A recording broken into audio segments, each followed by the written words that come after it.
La clase del día de hoy es sobre imperfecciones en sólidos. Es importante mencionar que cuando hablamos de imperfecciones en sólidos, estamos hablando de defectos. Muchos de estos defectos se ocasionan de manera natural debido a las temperaturas y a las presiones de los sistemas. Sin embargo, muchas veces nosotros introducimos esos defectos o esas imperfecciones en las estructuras para generar compuestos con características específicas. Así que cuando hablemos de defectos en materiales, generalmente vamos a estar hablando de sistemas que son modificados para obtener un beneficio o una propiedad específica de los diversos materiales que utilizamos en la vida cotidiana. Un defecto cristalino es una irregularidad en la red cristalina. Pero, ¿cuál es el origen de los defectos? En general, los sólidos contienen defectos porque introducen desorden en una estructura que en un principio es ordenada, ocasionando que aumente la entropía. Recordemos que la energía libre de Gibbs de un sólido con defectos tiene contribuciones de la entalpía y de la entropía de la muestra. Y normalmente la formación de defectos genera procesos endotérmicos porque se altera la red y eso hace que aumente la entalpía del sólido. Además, a medida que aumenta la temperatura, el mínimo de la energía libre de Gibbs se desplaza a concentraciones de defectos más altas, por lo que los sólidos tienen un mayor número de defectos a medida que se acercan a sus puntos de fusión. Es decir, se incrementa la temperatura y por lo tanto se incrementa el número de defectos.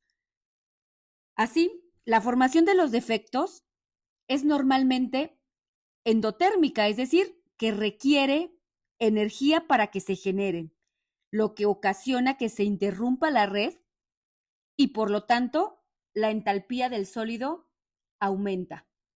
Es importante que tengamos en cuenta que cuando hablemos de defectos, vamos a hablar de defectos y compuestos no estequiométricos.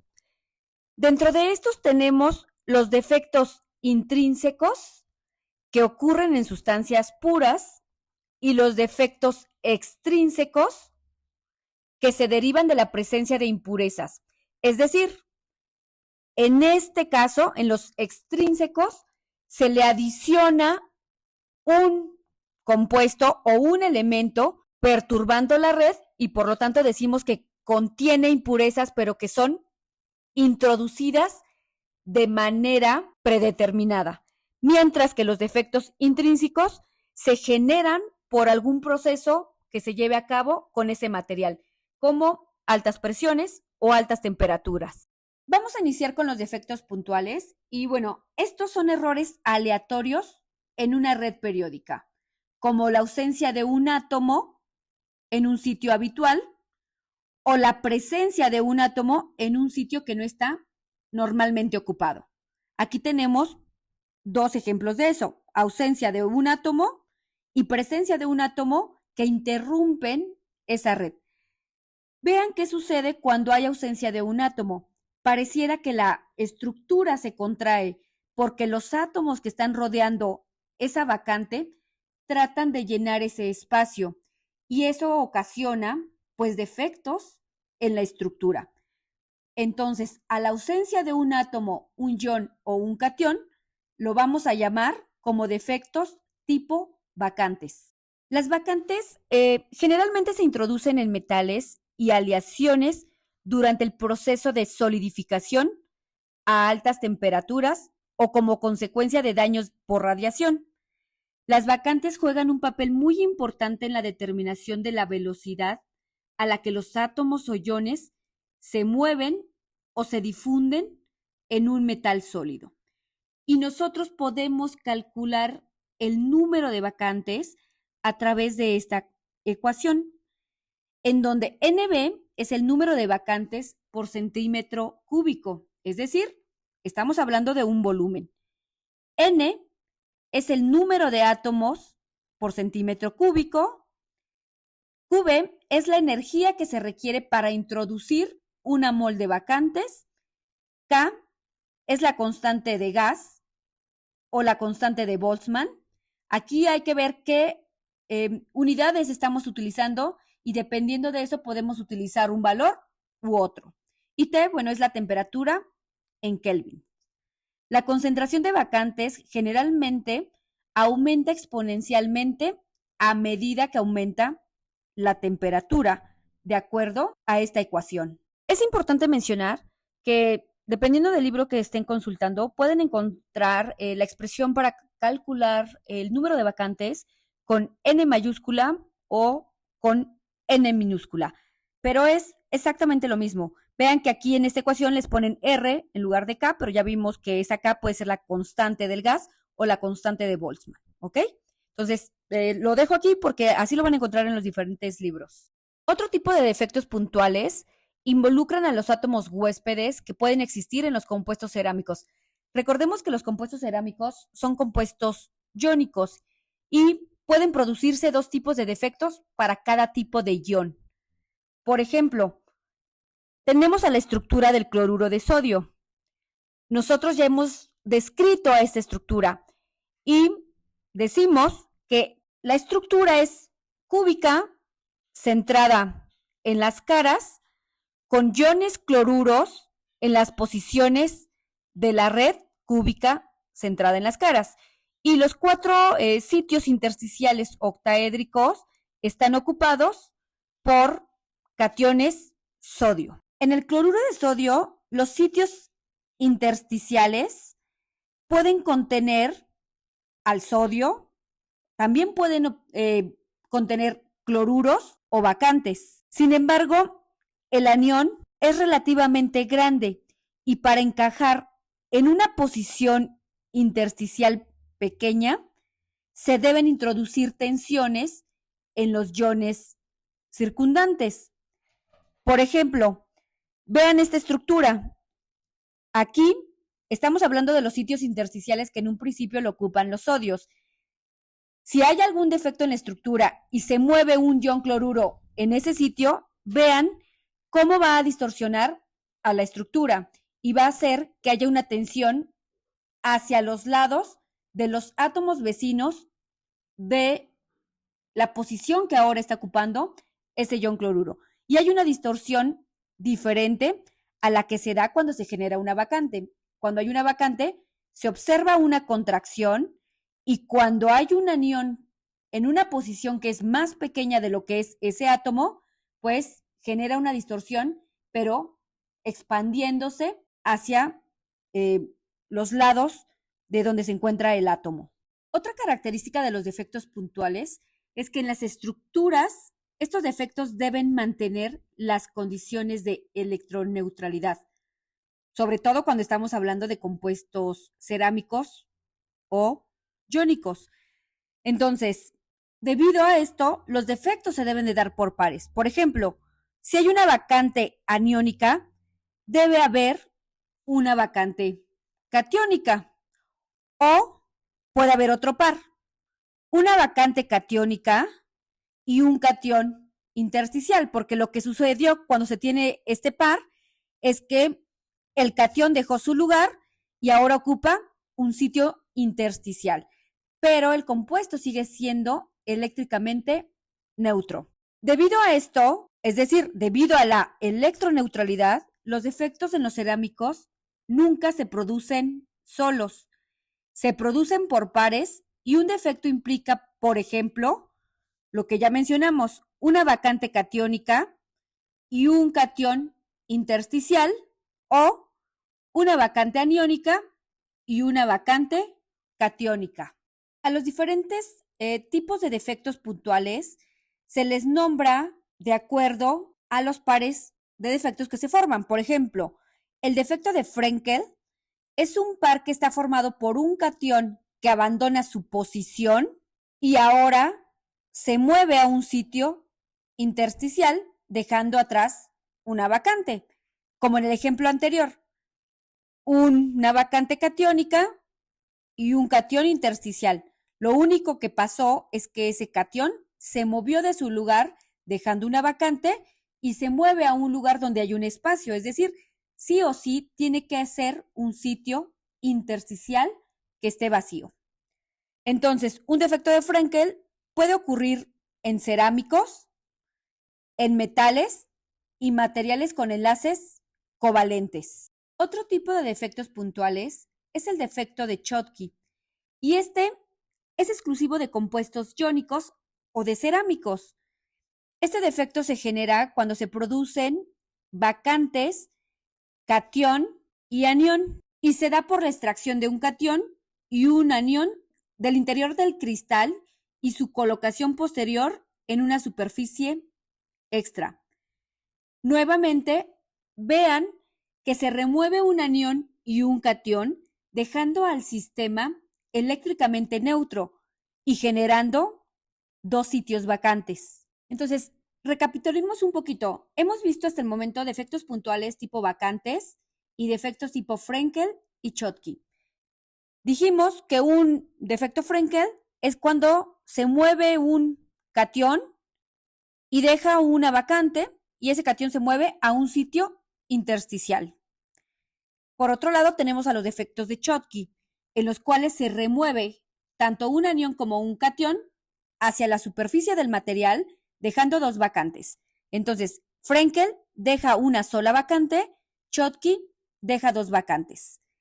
Es importante mencionar que Frenkel se da tanto en compuestos cerámicos como en materiales covalentes o en metales, ya que aquí solo se mueve el catión de su sitio, mientras que en los defectos de Schottky solo se da en compuestos iónicos y se da por la ausencia tanto del anión como del catión. En ambos sistemas se mantienen compuestos eléctricamente neutros. Y esto es importante. La relación de cationes y aniones no se ve alterada por la formación de los defectos de Frenkel o de los de Schottky. Si no hay otros defectos presentes, se dice que los materiales son estequiométricos. De la misma forma como se calcula el número de vacantes, se puede hacer el cálculo para determinar los defectos tanto de Frenkel como de Schottky. Noten que los defectos de Frenkel, estamos calculando el número de pares catión vacante o catión defecto intersticial, y estos dependen de la temperatura de acuerdo a la siguiente expresión, en donde NFR es el número de defectos tipo Frenkel, N es el número total de sitios de red exponencial de menos Q, que es la energía necesaria para la deformación de cada defecto de Frenkel, entre 2K por la temperatura. K, recuerden que también puede ser R. Entonces, algo importante es este número 2, que es diferente a la ecuación que utilizamos para calcular el número de vacantes. Este 2 está presente en el denominador del exponencial porque son dos defectos, un catión faltante y un catión intersticial, los cuales están asociados con cada defecto de Frenkel. Y de aquí la razón de que tengamos un 2 en el denominador del exponencial. Ahora, podemos hacer lo mismo para determinar el número de defectos de Schottky en un compuesto del tipo AX. Recordemos que los defectos de Schottky solamente se dan en los compuestos iónicos o en los compuestos cerámicos. Y bueno, también es una función de la temperatura. Es muy similar a la expresión que utilizamos para calcular el número de defectos de Frenkel, y nuevamente aparece este 2 porque estamos hablando de la extracción tanto de un catión como de un anión para generar dos vacantes. Más adelante o en otro video vamos a hacer algunos ejercicios empleando este tipo de ecuaciones. Hasta el momento ya hemos hablado de defectos puntuales para compuestos estequiométricos. Ahora vamos a analizar compuestos no estequiométricos. La no estequiometría puede ocurrir para algunos materiales iónicos en los que existen dos estados de valencia para uno de los tipos de iones en un sistema.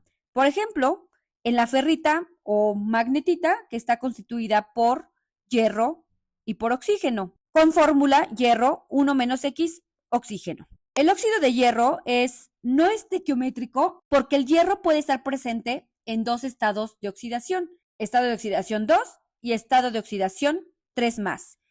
Y esto depende de la temperatura y la presión del oxígeno. Entonces, la formación del ion hierro 3 rompe con la neutralidad del sistema, ya que va a haber una carga 1 positiva extra.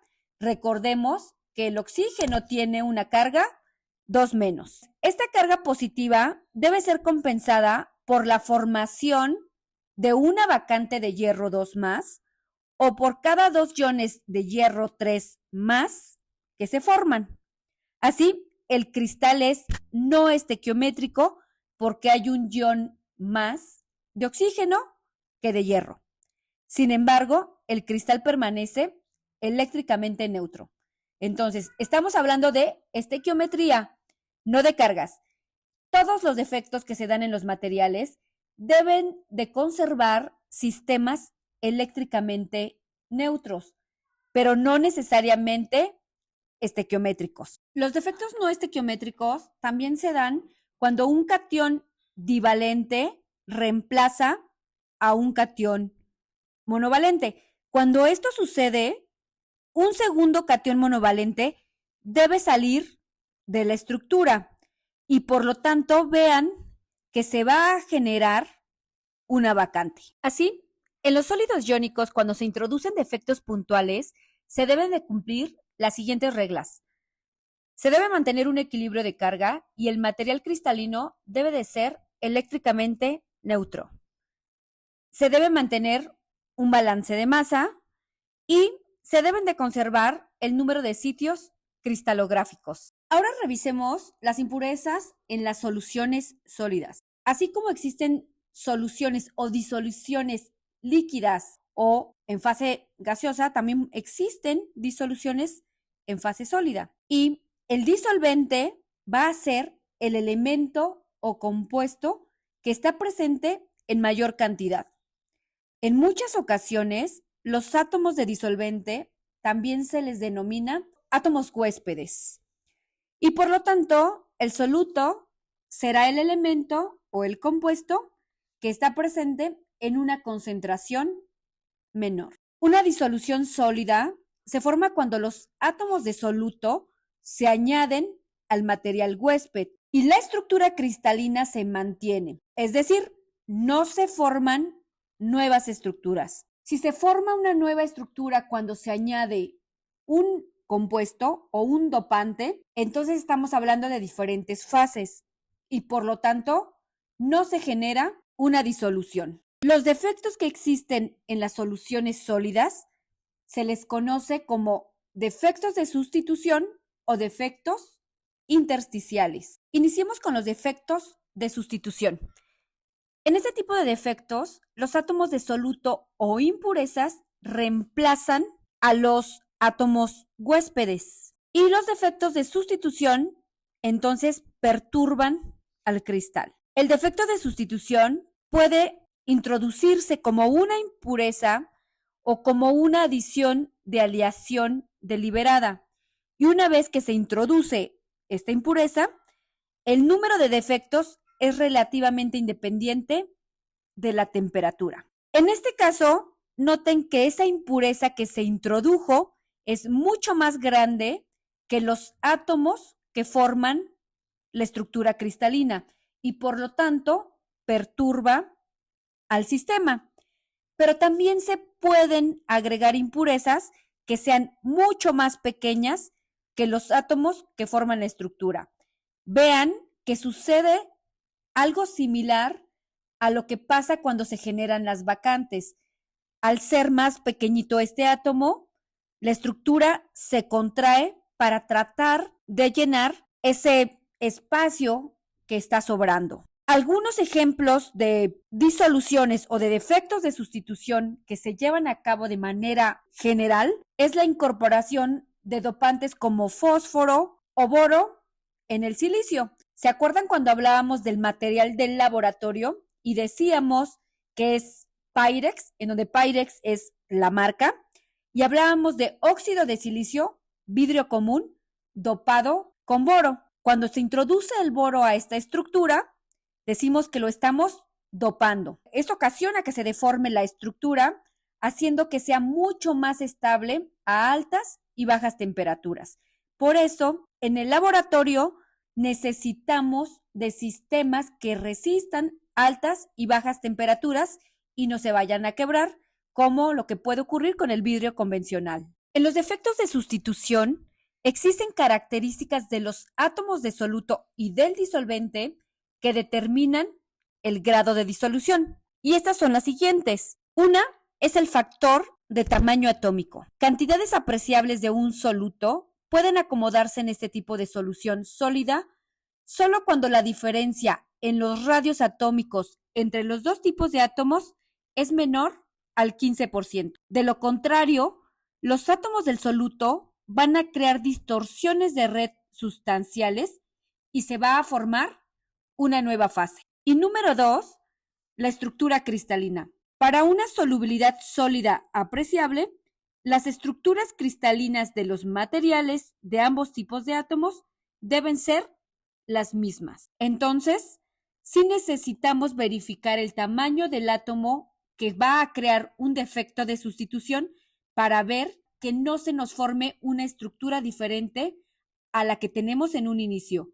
Si eso sucede, ya no estaremos hablando de una disolución porque se van a formar más de una fase. Y por otro lado, para hablar de disoluciones sólidas, la estructura cristalina de ambos tipos de materiales debe de ser la misma para que no se generen también nuevas fases. Recordemos que cuando estamos hablando de fases, nos estamos refiriendo, por ejemplo, a una fase es cúbica simple, una segunda fase o una fase diferente es la cúbica centrada en las caras o hexagonal.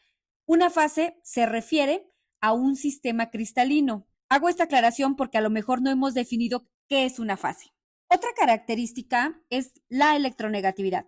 Cuanto más electropositivo es un elemento y más electronegativo el otro, hay mayor probabilidad de que se forme un compuesto intermetálico en lugar de una solución sólida sustitutiva. Así que las electronegatividades del defecto de sustitución que estemos metiendo debe ser similar al de los átomos huéspedes.